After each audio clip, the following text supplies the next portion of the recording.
Welcome back to another 20 minutes of Pompey Chat. This week we are fresh back from St Mary's reviewing the Derby game where Pompey were by far the better side. Thank you very much for rejoining us. We're talking about that 0-0 result. Who impressed? We're talking, of course, about how class Swanson was, and we're getting into the transfer window in a bit more detail and give it its final grading. We've got our full team back with us here. Phil, Sasha, Jake and Sam are joining us this week, and we're also asking the question, what would you rather see? Pompey promoted or England win the World Cup? We'll get into that debate in about 10 minutes time. Thank you very much for joining us. We're growing a nice little community here, so if you haven't yet subbed, please do so. 20 minutes of Pompey Chat. Right, Sasha, I was a little bit worried about you, Sasha, today, because I've got to be honest, that we had this message come through. It says, these coaches have no idea what's going to happen to them at 9:30. The hierarchy I've got planned for them is insane and will shock the country. Expect the worst. How did you get through the hierarchy? Was it all right? Oh yeah. I think they spent the day with their sisters, so we didn't bump into any of them. So that's all right. Ouch! Right, let's get into the match review then, shall we? Phil, yeah, for a neutral, I was slightly disappointed as a spectacle, but I mean, as a result, were you slightly deflated at the end? Yes and no. I think I would have taken a draw before anyway. So actually, I think in the cold light of day, I'm happy. It was a good performance. All I was worried about is staying in the game, which we did. In fact, we did more than that most of the way. So yeah, I'm come away more than happy, and I just think something feels different. Just taken away from this game, but generally something feels different this year, and I'm liking it. I think we're in a good place just now. Yeah, there's a hard underbelly to this Pompey team, isn't there, Jake? That seems you're not going to get brushed aside like in some games you did last year. If you remember that Stoke game, for example. Yeah, Jay says we deserved the win there, so the Scummers got lucky. Yeah, do you agree? You deserve 3 points. Based on the first half performance, I'd say yeah. I think, as Phil said, I'd have taken a draw before the game, absolutely. But when we came off at half time, obviously Dezel's hit the bar, Bishop's had a couple of chances, and I think we'd had like 5 or 6 shots to their none. So I was a little bit disappointed to go in still level, but after the second half, they sort of obviously came onto us a little bit, and I was happy with the point. Okay, Sam, welcome back. What time did you wake up this morning to watch that? I was up at 4:30 with the kickoff at 5, so yeah, okay. I was. Limited says, lovely result. It was tense and exciting, 0-0. It's embarrassing for Southampton and something to build on for us going forward. This isn't a victory or anything to brag about, but very important. It's positive and encouraging. Do you agree with all that, Sam? Yeah, I do. I like the other lads said. I think if you offered us a draw before the game, it was you would have taken it. However, if it was any other team, I think we would have been disappointed that we drawed that game. And I think it was a decent result. First half, we were clearly the better team when Dozzell hit the bar, and then Chaplin and Sejic looked really good in the middle there, just controlling the game. So, yeah, I definitely agree with that for sure. Sasha, just walk us through the atmosphere. What was it like going in, the whole process of the coaches and being escorted in, etc.? Yeah, it was kind of crazy. It kind of felt surreal because you'd be going down a motorway and there'd be literally 40, 50 coaches, one after the other, lined up going through, and police just escorting us into the ground. And yeah, it was a crazy experience. Obviously, one that I've never experienced myself before, being my first league South Coast derby. So it was exciting. I was expecting there to be a few more of their fans dotted around the city, giving us a welcome, but yeah, no, they were hiding, so it was easy. Just on the atmosphere. Sorry, I've got the wrong one there. Where's it gone? There we got the one. That one. I've got to go on. There we are. It says, don't ever want to hear Southampton say they have good fans again. Biggest fixture in the calendar, and they were effing embarrassing. For somebody who just watched it on the TV, I could only hear Pompey sing, other than a few bursts of weather when the Saints go marching in, but that was it really. Did you were you surprised at perhaps the quietness of the home crowd in such a fixture? No, because they don't notoriously have great fans, home or away. But you'd think that for a game of the magnitude it is, the South Coast Derby, the first League One in 13 years, you'd think they'd turn up a bit more. But they didn't. Pompey fans definitely did, that's for sure. But yeah, it was slightly disappointing, but I wouldn't say it was really surprising. Okay. Home win in January then, isn't it, when we come back to this fixture in a second. Right, let's talk about Swanson, Phil, then. He was man of the match in many Pompey's fans' eyes. Was he in yours? I wouldn't have said man of the match, but he played really well. I must admit, the competition we have between Swanson, potentially Devlin, and Williams at right back is really strong, and Swanson just gives you that something extra.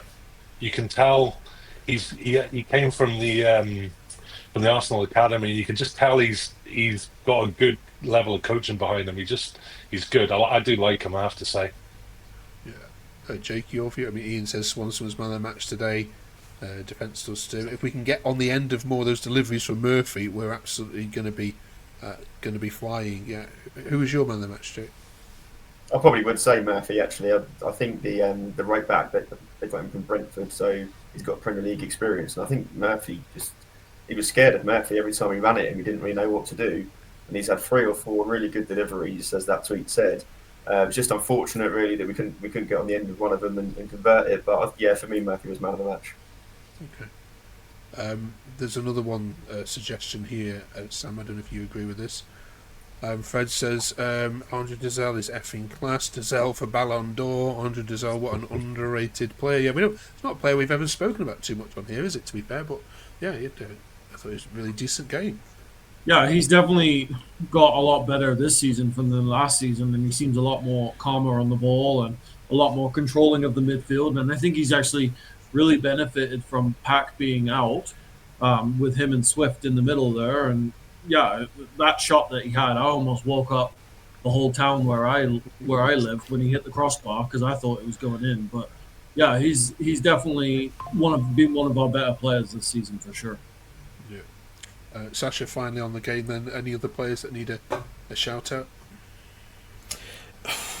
No, to be honest, the main standouts were Swanson, Dezel and Murphy. I thought they were all brilliant. Murphy showed that he's a top-level championship player, in my opinion. Echoing what Sam said a minute ago, Dezel, even better than he was last season. Looks like a really good, tidy player. And Swanson, he steps up in big games and big moments, and he did that today. Okay. There's a bit of... Sorry, Mark. Just going back to Murphy, do we think he's fully healthy? Because I don't know if he's fully healthy, but he's still terrorizing the wing there. There's a couple of times he sort of ran for the ball and he looked as if he was limping. Yeah. But every time he actually got on the ball, he was great. So yeah, I can see. I know what you mean. Yeah. Okay. A little bit of argy-bargy afterwards. The handshake between the two managers, Phil, was a little bit heated, and then it was pointed out Will Still didn't shake a single hand of any Pompey player as he came onto the pitch. Yeah, classless. Yeah, I was just going to say, when you've got no class, then yeah, I don't want to make too much of it, but yeah. Okay. Right, let's move on then. Of course, we're back at Fratton Park this weekend. We'll have a chat to in a second. First of all, last time we saw you, the transfer window was just about to close, Jake. So we were eagerly anticipating some more names and numbers coming through the door. Overall, from 1 to 10, how do you rate the transfer window for this summer? I still think it's still a bit early to judge some players. The loan signings haven't been great so far, like with the lad from Tottenham and Bianchini. So I'll probably say around I'll give it a 7.5. Okay. I give you 10 numbers and you still can't pick. Yeah. So, right. Sasha? I'll go for an 8. Okay. Phil? Yeah, I was going to say I'll go for an 8 based on getting Chaplin in at the end. That's a game changer or a season changer. Okay. And Sam? Yeah, I'll go for an 8 as well. Getting Chaplin at the end there was pretty awesome. And then if we can keep him in January, which I don't think we will be able to, but I mean it's just nice just to have him back for a couple games. And he helped rattle some cages with his tweet at the end of the game today. So it's interesting. Sorry, going back to the transfers that we've had. What is actually really positive is the players that we signed before, but were out with injury, and the difference that Poole and Shocknesty in defence is making is just that is fundamental to what we're doing just now. So yeah, it's good that we've signed a lot more players, but getting those guys back from injury, that back five potentially is really settled. Although obviously Nico's gone and injured himself today, and Ogilvy as well. But if that stays settled, then we're going to continue on an upward path, I think. Real right. Back to Championship action then this week. Sasha, Sheffield Wednesday come in town.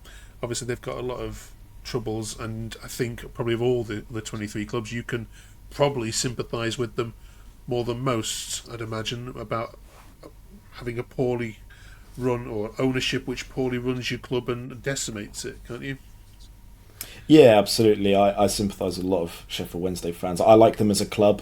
I've got nothing against Sheffield Wednesday. I think they've got good support. They've got a good squad, as they have done over the last few years. I love their stadium. It's a shame that it happens to any club, let alone one that in the same division as you, one that I actually respect quite highly. Hopefully they get through it. That's the main thing. Whether that's in League One or the Championship next season, hopefully they just get through it. Okay. Should be 3 points straight, shouldn't it then, this Sunday? Saturday, sorry. Yeah, I mean, obviously they've lost 3-0 the weekend at home to Bristol City, so you'd expect us at home to beat them, yeah. Okay. Right, that leaves us with one job to tidy up. Before we get to that discussion, let us know in the comments what your thoughts on the transfer window are as well, and also let us know your thoughts on this final debate as well. So Phil, you play Stoke City away as your final away game of the season. Once you imagine the scenes, you can have this now at the Bet365. You can have Pompey going up the second place or first place, whatever you want, been promoted, and then you can play Birmingham in the last home game of the season and have a party, or you can have England winning the World Cup a month later. What do you want? I'm normally club before country, but in the context of the Premier League, I really don't care for it, to be honest. I don't like a lot of the what goes around with the Premier League. So I've struggled watching England for 40 plus years. So to finally get something would just be a dream, to be honest. So yeah, I would take the World Cup for sure. Okay, Jake. Yeah, I mean, I've seen Pompey win League Two, League One, and the Championship, or the old First Division as it was. I've seen us in the Premier League. I don't really care much for the Premier League as it is now. The VAR does my head in. So, like Phil, I've never seen England win a trophy. So, as like today, I'd never be as nervous as what I was today watching England. But I would rather watch England win the World Cup, yeah, than I'll stay in the Championship. Right. Sam, I'm not sure I can count you in this discussion, can I? Of course, yeah, I have a British passport, of course. Okay, right, fair enough. Well, I just applied for World Cup tickets, so I'm being on this side of the Atlantic. It's going to be pretty easy for me to get to the most of the games. So if we see any Pompey flags in the crowd, we'll know where. Yeah, it's me, obviously. Yeah, absolutely. I've been to a World Cup. I went to the one in Brazil, and it's a different feeling when you go and you're supporting your country. So. Yeah, I'm going to have to say England winning the World Cup for sure. Okay.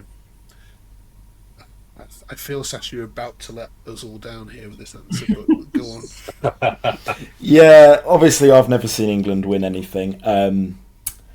But I agree with what Phil and Jake said about the Premier League. I don't like the Premier League in general, but being able to get promoted to it, even if we finish 20th place and go straight back down, the money we get, the exposure we get can set our club up for so many years, and we can go from being a decent Championship side to being a top Championship side. We can become a side that will win more South Coast derbies, be more aggressive in the table for many years to come. We can build a new stand, we can do all sorts.